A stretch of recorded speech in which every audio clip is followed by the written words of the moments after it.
దేవుడు తన ప్రజలు ఎవరైతే రక్షించబడి క్రీస్తు యేసును తమ దేవుడిగా అంగీకరించారో వారు దేవునికి ఇష్టలుగా బ్రతకాలి అని చెప్పే పుస్తకమే న్యాయాధిపతుల పుస్తకం. చూస్తాం, ఆయనకి ఇష్టలైన మనుషులకు భూమి మీద ఆయనకిష్టమా మనకిష్టమా? ఆయనకిష్టులు, ఆయనకిష్టులుగా మనం ఉండాలి. ఆయన ఇష్టాన్ని తెలుసుకోగలగాలి, ఆయన హృదయవాంఛ తెలుసుకోగలగాలి. నేనేం చేస్తే ఆయనకి ఇష్టం, నేనేం మాట్లాడితే ఆయనకి ఇష్టం, నేనేం ప్రవర్తిస్తే ఆయనకి ఇష్టం, నేనేం చూస్తే ఆయనకి ఇష్టం, నేనేం కట్టుకుంటే ఆయనకి ఇష్టం, నేను ఎలా భక్తి చేస్తే ఆయనకి ఇష్టం అనేటువంటిది ప్రతి క్రైస్తవురాలు తెలుసుకోగలగాలి. అదే కదా బైబిల్ నేర్పేది, అందుకే కదా దేవుని దగ్గరికి వచ్చేది. సో కనుక న్యాయాధిపతుల పుస్తకంలో చాలా మంది న్యాయాధిపతులు ఉన్నారు. అందులో 3 స్టోరీలు చాలా పెద్దవి. అందులో 2వ పెద్ద స్టోరీ గిద్యోను. గిద్యోను గురించి రాత్రి మనం ధ్యానం చేశాం. గిద్యోను దినాల్లో, గిద్యోనును దేవుడు తీసుకొచ్చే దినాల్లో ఇశ్రాయేలు ప్రజలు వాగ్దాన భూమిని విడిచిపెట్టి గుహలను తమకు తయారు చేసుకుని దాంట్లో బ్రతుకుతున్నారు. ఎంత సిగ్గది! హీనదశకు హెచ్చుగా ఉండవలసిన వీళ్ళు హీనదశకు. ఎందుకంటే మన ఇష్టం, నీ ఇష్టం వచ్చిన భక్తి, నీ ఇష్టం వచ్చిన మందిరం, నీ ఇష్టం వచ్చిన సహవాసం, నీకు ఇష్టం వచ్చిన సేవకుడు నువ్వు అనుభవిస్తే ఖచ్చితంగా హీనదశకు వెళ్తాం, హీనదశకు వెళ్ళిపోతాం. చూడండి వాళ్ళు ఎలా ఉన్నారంట, మిక్కిలి, రాత్రి చదివించాను కదా, మిక్కిలి ఎలా ఉండాలి వాళ్ళు? హెచ్చుగా ఉండాలి, ఉన్నతమైన స్థాయిలో ఉండాలి, చాలా సూపర్ హైట్స్లో ఉండాలి, ఉన్నత శిఖరాల్లో ఉండాలి, ఉన్నత శిఖరాల్లో ఉండాలి. క్రైస్తవ్యం ఉన్నత శిఖరాల్లో ఉండేది. మనం ఆరాధించుచున్న ప్రభు అయిన యేసుక్రీస్తు మనల్ని ఉన్నతంగానే చూడాలి అని అనుకుంటాడు. స్తోత్రం. మొర్దెకై చూడండి, లేమి స్థితిలోంచి ఒక అమ్మాయిని పెంచినప్పుడు మంచి భక్తి నేర్పాడు. భక్తి నేర్పిన ఈ అమ్మాయి ఒక రోజున ఆ ప్రపంచ చరిత్రగాంచినటువంటి చక్రవర్తికి భార్య అవుతుంది. వివాహం జరుగుతున్నప్పుడు అతను ఎక్కడో గేట్ దగ్గర ఉన్నాడు, ఈ అమ్మాయి ఎక్కడో సింహాసనంలో కూర్చుని ప్రపంచ చక్రవర్తికి భార్య అవుతుంది. ఈ పెంచినోడికి ఎలా ఉంటుంది చెప్పండి? ఇంకా విషయం చెప్తాను వినండి. మీ పిల్లలు హై స్కూల్లోనో ఇంటర్మీడియట్లోనో స్టేట్ ఫస్ట్ వచ్చారు. స్టేట్ ఫస్ట్ వచ్చినప్పుడు అందరు తల్లిదండ్రులు వస్తారు. మీ పిల్లను హై స్కూల్లో మినిస్టర్ గారు లేకపోతే ఎవరో డిఈఓను వచ్చి వారిని గణపరిచి వారికి ఒక మెడల్ వేస్తూ ఉంటే అక్కడ కూర్చున్న మనకి ఎలా ఉంటుంది? అది ఎంత ఆనందంగా ఉంటుందో. నా దేవుని బిడ్డలారా, మన దేవుడు కూడా అంతే. నీ కుటుంబాన్ని, మన వ్యక్తిత్వాన్ని, మన భక్తిని ఉన్నత స్థాయిలో ఉంచాలనుకునే దేవుడు మన దేవుడు. కానీ మనకిష్టం ఎప్పుడైతే మన భక్తిలో చోటు చేసుకుందో, ప్రార్థన మన ఇష్టం, ఇష్టమైతే చేస్తాం లేకపోతే చేయం, పాట ఇష్టమైతే చేస్తాం, ఆరాధన ఇష్టమైతే చేస్తాం లేకపోతే చెయ్యం. చూడండి, దేవుని బిడ్డలుగా మనం గ్రహించాలి. మన ఇష్టం ఎప్పుడైతే ముందుందో దేవుని ఇష్టం ఏమైనట్టు. క్రైస్తవ్యం గురించి ఒక విలువైన మాట చెప్తాను, రాసుకోండి. అదేంటంటే, దేవుని ఇష్టాన్ని నెరవేర్చడానికి అవసరమైతే మన ఇష్టాలు చంపేసుకోవాలి. చప్పట్లు కొట్టండి గట్టిగా. హల్లెలూయా. అదే కదా క్రైస్తవ్యం, అదే కదా క్రైస్తవం. షడ్రక్ మేషక్ అబేద్నెగోలను అడగండి, రే ఏంటి సంగతి? దానికి మీకు అవకాశం ఇస్తున్నాను. మీకు అవకాశం ఇచ్చాడండి. సర్లే, ఎందుకంటే మీరు నాకు బాగా కావాల్సిన వాళ్ళు, మరి దానియాలను బట్టి నాకు బాగా కావాల్సిన వాళ్ళు, నా రాజ్యంలో పార్ట్ వచ్చింది, సో కనుక అరే పట్టుకునేసేయండి రా అని అన్నాం. ఇప్పుడైనా మీరు సరి చూసుకోండి అని 2వ ఛాన్స్ ఇచ్చాడు. మీరు చూసుకోండి, నెబుకద్నెజర్ 2వ ఛాన్స్ ఇచ్చాడు. వాళ్ళు ఏమన్నారు తెలుసు కదా? ఏమన్నారు? మనందరికి తెలుసు కదా, మా దేవుడు రక్షిస్తాడు, రక్షించకపోతే అది ఆయన ఇష్టం కోసం మేము చచ్చిపోతాం. చప్పట్లు కొడదాం. హల్లెలూయా. ఆయన ఇష్టం కోసం చచ్చిపోయేదే క్రైస్తవ్యం. ఆయన ఇష్టాన్ని నెరవేర్చుట కొరకు మన ఇష్టాలు చంపేయాలి. కానీ ఇప్పుడు దేవుణ్ణి ఎలా వాడుకుంటున్నారంటే, ప్రభువా నేను ఇది కోరుకున్నాను, నా ఇష్టం, నేను చాలా ఇష్టపడుతున్నాను, నేను మోజు పడుతున్నాను, అది నెరవేర్చు, అది దేవుడి ఇష్టంతో నీకు పని లేదు. ఇక దేవుని ఇష్టంతో పని లేదు, అస్సలు పని లేదు. దేవుని పిల్లలారా, ఎందుకు ఈ మాట నేను చెప్తున్నాను అనంటే, దేవుడు అందుకే మనల్ని ఏర్పరచుకున్నాడు. ఈ ఊర్లో ఎంతమంది లేరు, ఈ ప్రాంతంలో ఎంతమంది లేరు, అల్పులమైనా ఏ గుర్తింపు లేకపోయినా మనలో ఉన్నది ఆయన చూశాడు. అదేమిటంటే, మనము ఆయన కోసం బ్రతకటం కోసం మన ఇష్టాలను చంపుకుంటామనే సంగతిని దేవుడు నీలో గమనించాడు. దేవుడికి స్తోత్రం, హల్లెలూయా. అందుకే ప్రభు మన దగ్గరికి కానీ ఆ సత్యం ఎరుగక బాప్తిసం పొంది మన ఇష్టాలు నెరవేర్చుకోవటానికి వచ్చారు చాలామంది దేవుని దగ్గరికి. చాలామంది అంతే. ఇక్కడ పని జరగలేదనుకోండి, ఇంకో చోటుకి వెళ్ళి అక్కడైనా పని జరుగుద్దేమని అనుకుంటారు. ఇక్కడున్న దేవుడే కదా అక్కడ ఉన్నది, అక్కడున్న దేవుడే కదా ఇక్కడ ఉన్నది. కాదు. అందుకని ఇక్కడ కూర్చున్న దేవుని బిడ్డ ఖచ్చితంగా నీ ఇష్టాన్ని ఆయన నెరవేరుస్తాడు. నీ ఇష్టాన్ని నెరవేర్చే ముందు నువ్వు తెలుసుకోవలసింది ఏంటంటే, నా ఇష్టం దేవునికి ఇష్టమా కాదా? దేవునికి వ్యతిరేకమైన ఇష్టం నాలో ఏమైనా పనిచేస్తుందా? దేవునికి వ్యతిరేకమైనది ఏదైనా నాలో, అందుకనే కదా దావీదు చెక్ చేసుకుంటాడు తనను తాను, దేవా నీకు ఆయాసకరమైనది ఏదైనా నాలో ఉందేమో. ఇది కదా. అందుకే ఎప్పుడైతే ఆయాసకరమైన వాటిని దావీదు వెతుకుతున్నాడో ఆ అడుగులు, అతను వేసే విశ్వాస అడుగులు ఎక్కడికి తీసుకెళ్ళాయి? దేవుని గుండెల్లోకి తీసుకెళ్ళిపోయాయి. స్తోత్రం, హల్లెలూయా. గుండెల్లో గూడు కట్టుకున్నాడు అంతే. దావీదు దేవుని హృదయంలోకి వెళ్ళిపోయాడు. అందుకే అంటాడు, ఇతడు నా హృదయాన్ని కాదు, నా ఇష్టానుసారుడు, నా హృదయ తలంపులు అతనికి తెలుసు, నేను చెప్పక మునిపే పసిగట్టేస్తాడు. నా దేవుని బిడ్డలారా, అయితే ఇశ్రాయేలు ప్రజలు, వాగ్దాన పిల్లలు, ఏర్పరచబడిన వారు, ఎంత అవమానం అది! నీ ఇష్టం వచ్చినట్టు బ్రతికేస్తావా? నీ ఇష్టం వచ్చినట్టు మాట్లాడేస్తావా? నీ ఇష్టం వచ్చినట్టు ప్రవర్తించేస్తావా? ఎంత అవమానం అది మనకి, ఎంత అవమానం. అందుకే ఈరోజు మొదలుకొని దేవుని పిల్లలుగా మనం చలామణి కావాలనంటే క్రీస్తు ఇష్టాన్ని నెరవేర్చుట కొరకు నీ ఇష్టాన్ని చంపుకునే త్యాగం మనలో ఉండాలి. Praise the lord.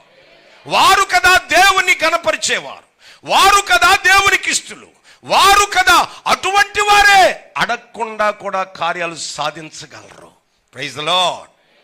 నీ అవసరం ఏంటో వెంటనే తెలుసుకుంటాడు. ఏమంటే దేవుని హృదయంలో చోటు వచ్చేసింది అనుకోండి, ఆయనకి ఇష్టలుగా మనం బ్రతుకుతున్నాం, ఆయన ఇష్టాన్ని నెరవేర్చడానికి మన ఇష్టాన్ని చంపుకున్నాం కనుక దేవుడు మనకు కావలసింది ఇస్తాడు, ఖచ్చితంగా ఇస్తాడు. అసలు నువ్వు ఊహించని ఇస్తాడు దేవుడు. నీకేది కావాలో నీకు తెలియక మునిపే ఆయనకు తెలుసు. మనకేది కావాలో మనం పుట్టిన తర్వాత, మనం క్రైస్తవంలోకి వచ్చిన తర్వాత, దేవుని సముఖంలో మనం పెరుగుతున్న పరిస్థితులను బట్టి, మన పిల్లల అవసరాలను బట్టి ఇది అయితే మనకు బాగుండుద్దని ఆలోచన వస్తుంది. కానీ మనకు ఆలోచన రాకమునిపే ఇది బాగుండుద్దని ఆయనకు తెలుసు. దేవునికి స్తోత్రం, హల్లెలూయా. సో కనుక దేవుని బిడ్డలారా, వీళ్ళు తమకిష్టం వచ్చినట్టుగా బ్రతికేస్తున్నారు కనుక తమ ఇష్టం సర్వనాశనం చేసేసింది. వారికి వాగ్దాన భూమిలోంచి వెళ్ళిపోయారు, పారిపోయారు. వాగ్దాన భూమిలోనికి శత్రువులు వచ్చేసారు, మిథ్యానీయులు వచ్చేసారు. వాళ్ళు హైట్స్లోకి వెళ్ళిపోయారు, వాళ్ళు హెచ్చు స్థాయిలోకి వెళ్ళిపోయారు. నా దేవుని బిడ్డ, వీళ్ళ పంట వాళ్ళు అనుభవిస్తున్నారు, వీళ్ళ ఫలములు వాళ్ళు అనుభవిస్తున్నారు, వీళ్ళ ధనాన్ని వాళ్ళు అనుభవిస్తున్నారు, వీళ్ళ సౌఖ్యాన్ని వాళ్ళు అనుభవిస్తున్నారు. నువ్వు అనుభవించాల్సింది దేవుణ్ణి కలిగి ఐశ్వర్యవంతుడైన మహారాజైన దేవుణ్ణి మనం కలిగుండి ఆ దేవుని ఐశ్వర్యాన్ని అనుభవించక దరిద్రాన్ని మనం అనుభవిస్తుంటే దేవుని శత్రువులైన వారు హాయిగా ఆస్తిని అనుభవిస్తున్నారు. అలా ఉన్నాము అనంటే ఖచ్చితంగా దైవ వ్యతిరేకత ఏదో మనలో పనిచేస్తుందని అర్థం. సంఘాలలో చాలామంది ఎంత భక్తి చేస్తున్నా వారి జీవితాలు ఏదో అలా ఉంటున్నాయి అనంటే ఖచ్చితంగా వారికి తెలియని వారికి తెలిస్తే ఉన్నాం కదా. ఆ దేవునికి వ్యతిరేకమైన మన హృదయంలో ఎక్కడో దాక్కుంది అది.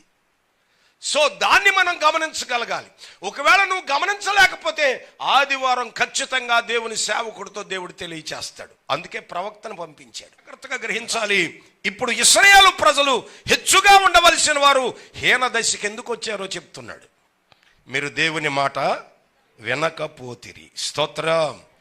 దేవుని మాట వినకపోవడమే దరిద్రం. దేవుని మాటే మన దశను మన దిశను మార్చేది. ఒకవేళ వినకపోతే ఎంతటి ఐశ్వర్యవంతులైనా, ఎంత హెచ్చు స్థాయిలో ఉన్నవారినైనా హీన దశలోకి తీసుకొస్తుంది. అంతేకాదు, రెండో పాయింట్ ఏంటంటే జీవనాధారం కూడా కోల్పోయారట. రాయబడింది, జీవన సాధన ఒక్కటైనను వారికి మిగలలేదంట. అంటే జీవనాధారం పోయిందిగా, బ్రతకడమే కష్టమైపోయింది, బ్రతుకే కష్టమైపోయింది. ఇంత పొలం ఉందే, ఇంత ఉందే, ఇంత గొప్పగా ఉందే, పొలం ఉంది, పంట ఉంది, అన్నీ ఉన్నాయే, పట్టెడు అన్నం లేదు వాళ్ళకి.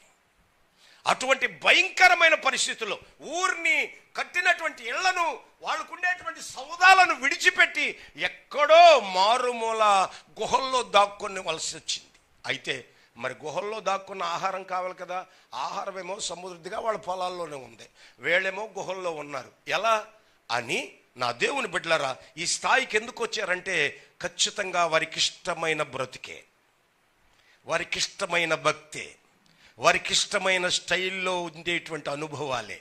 ఒఫ్రాలో ఉన్నటువంటి ఆ మస్తకే వృక్షం కింద ఆల్రెడీ దేవుని దూత వచ్చి కూర్చున్నాడు. ఈలోగా మన హీరో ఎవరు? గిద్యోను దిగాడు. ఎలా వచ్చాడంటే, గిద్యోను స్వభావం చెప్తాను వినండి. గిద్యోను న్యాచురల్గా చాలా పిరికివాడు, చాలా పిరికోడు, అధైర్యవంతుడు, అందులో బలహీనుడు, పిరికివాడు, నీడను చూసి కూడా భయపడతాడు. అయితే పిరికితనమున్న, బలహీనతున్న శత్రువులు వారి పొలాలను ఆక్రమించి, వారి పట్టణాలను ఆక్రమించి ఉన్న ఆకలి తట్టుకోవాలిగా. ఆకలి బయటికి తీసుకొస్తుంది మనిషిని. చూడండి, ఆకలి ఎంతటి వరకైనా తీసుకుని వెళ్ళిపోద్ది. రహస్యంగా బయలుదేరాడండి. తన పొలంలోనికి రహస్యంగా వెళ్తారు ఎవరైనా? చాటుగా వస్తున్నాడండి, నెమ్మదిగా వెళ్ళాడు. అంటే తన ఎదురుగుండా కనబడకుండా.